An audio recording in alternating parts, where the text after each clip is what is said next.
Hello everyone, it's Penguin here, back with our video, and today I wanted to talk about some of the things that I have learned through the Olympics so far.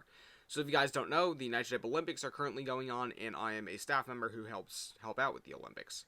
And today I wanted to talk about, some of the things that we have learned so far, how these things will affect the site and other large competitions like the Olympics in the future. Let's get right into it. So, throughout the Olympics, we have seen quite a few different things. And there's been a couple ups and downs so far, but now the event is officially started. One of the biggest problems we have ran into is cheaters. And there are 4 different types of cheaters in a competition like this. So the first type of cheater is the account share, someone who uses more than one person on a singular account in order to get more races done. This is a big problem because it is simply unfair for those who only, have one person on their account at a time. And I've talked a lot about account sharing. However, even if it's not bannable on Nitro Type, it is most certainly bannable in the Olympics because that is simply unfair. And that's the first problem. It's something we have seen a pretty decent amount of so far.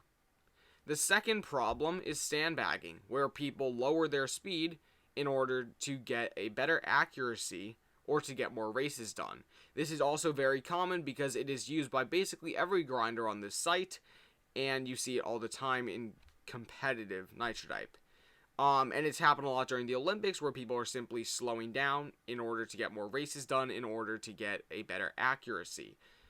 Two areas of competing, which have been, places where people can sandbag. It's also a pretty big problem because you see it all the time. Everyone does it these days, so it's interesting to see how that pans out. One of the third problems with a big competition like the Olympics is race selecting, which makes a difference for accuracy and speed, where you simply quit the races in which you don't achieve your goal. For instance, if I'm doing accuracy and I get a 98, I can simply quit the race and have it not count. However, that's not legal because obviously that's just straight up not fair if you were to quit all your bad races, so that's another problem that people want to watch out for. A lot of people use race selecting nowadays to get like a higher average speed or to make their monthly stats look better or whatever. However, it's not as big a problem in normal life, but it is a big problem in the Olympics because obviously it's straight up not fair. The fourth problem we have ran into is botting. So people, as always, want to cheat on this site. And now that there's actual incentives to cheat, cash prizes, like actual cash prizes, like real cash, guys. People are more than willing to use unfair methods, such as having a computer script race for you. Terrific. And with the release of Nitro Typer 5.0, which is a new bot that's came out for whatever reason, we have seen that people really just straight up want to cheat. So yeah, those 4 areas of cheating during a competition like the Olympics, where you are judged on categories like speed, accuracy, activities, and also a 4th one called blitzes, which is super interesting, which I love.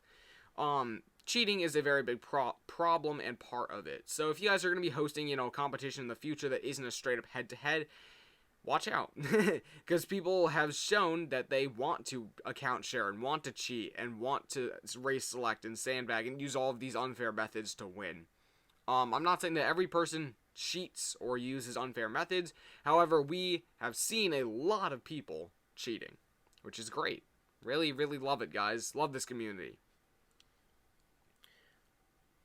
Another thing that I've learned from the Olympics is that it takes a lot of work to put an event like this together. It takes a lot of people spending a lot of time and a lot of brain power to put, large events like this together. Especially since the Olympics was run on Discord, we ran into a couple problems with just making sure everyone was participating in the first place and having a bot that actually worked, which was the big problem. Actually segues into my next point. A bot that tracks races and activity and all these sort of stats on Nitro Type is super, super helpful for a lot of people. I was not one to ever use a bot to track things for my team, but I've seen other people using, Discord bots to track blitzes, which is actually a super nice feature that I am a huge fan of. So if you're a captain, definitely check out, using a Discord bot to keep track of blitz races, to keep track of your statistics, all this stuff, and you can get a ton of interesting information that you can't really get through Nitro Type itself. And the Olympics is also using a Discord bot, which means if you're going to be hosting a competition like the Olympics in the future, definitely use Discord bot. It's Once you get it working, it works. It works well. Another thing that we have learned through the Olympics so far is that it's actually made a lot of old inactive typists come back to Nitro Type in order to, compete and have some fun, which is super awesome. We've seen returning players like VL, who does play the game, but obviously he's not like a huge competitor or anything. We've seen people like Chak, who doesn't usually play Nitro Type, he plays other typing sites. However, he's a very fast typist, and it's cool to see him come back. And if there's one good thing that has come out of the Olympics so far, I think it's super awesome to see all these other typists, especially typists from other sites like TypeRacer. People that come over from TypeRacer who are just wanting to, compete and have some fun. And that's super awesome to see all these fast typists, be part of the community for 30 days, have some fun, and compete, and get better. It's super awesome to see that, bringing people together throughout a competition, which is super, super, super cool. I love that. I'm still so happy that it's, happening right now. And competitions tend to do that. The fast people that don't play that much, they want to compete. They want to, be better than other people, and they want to type fast. So competitions are a great way to get, the fast people involved in the community, because obviously the fast people don't really have a place on Nitro Type, which is silly. Really, really silly. You're either an active member of the community, or you're an active member of the leaderboards, and that's about it. Speed isn't really a huge factor in this site anymore, and it's pretty cool to see the people that are actually fast, like actually have skill, coming back to the Olympics, and actually competing for a month, or whatever time period it is, and having some fun. I love that, I love to see it, and I hope it happens more often, because it's something that we have been missing over the past couple years, which is fast people actually playing the game, to be fast rather than just to do races. The last thing that I've learned from the Olympics is that competitions like this are actually super, super fun. It's really interesting to see, all these talented racers, people who are super fast and incredibly accurate and can do a lot of races in one sitting and can blitz well somehow. I didn't even know that was a thing, right? It's awesome to see all these people coming together and competing and trying to, win. And I love it. I love, seeing everyone get competitive over something that isn't just the amount of races that you can do in a 2-month period. Seasons.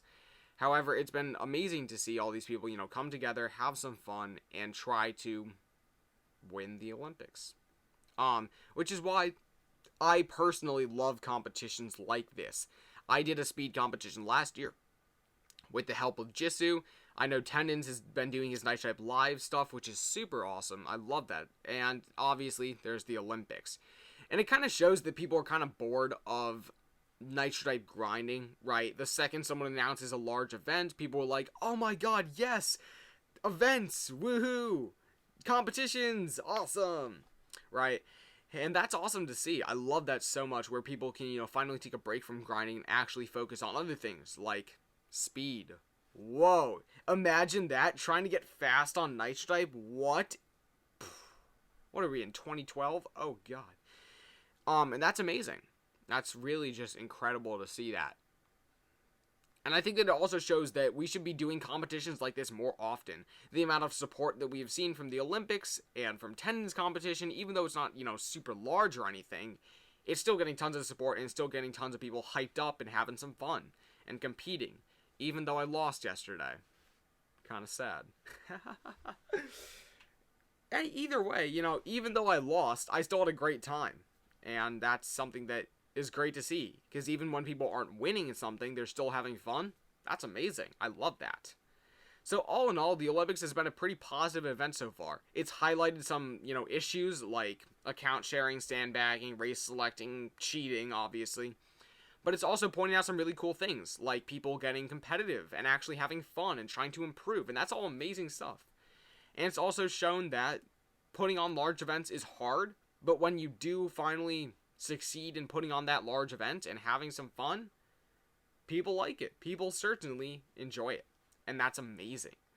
Thank you all so much for watching, and huge shout out to all my fellow members of the Olympic Board, of the staff team, and of the International Olympic Committee who have been, putting this event on. Also, huge shout out to Titanium Tendons for hosting his Nitro Type Live, which is amazing. I love that. I love events like that. Anyways, I'll see you all in the next video. Goodbye, everyone, and have, as always, a wonderful day.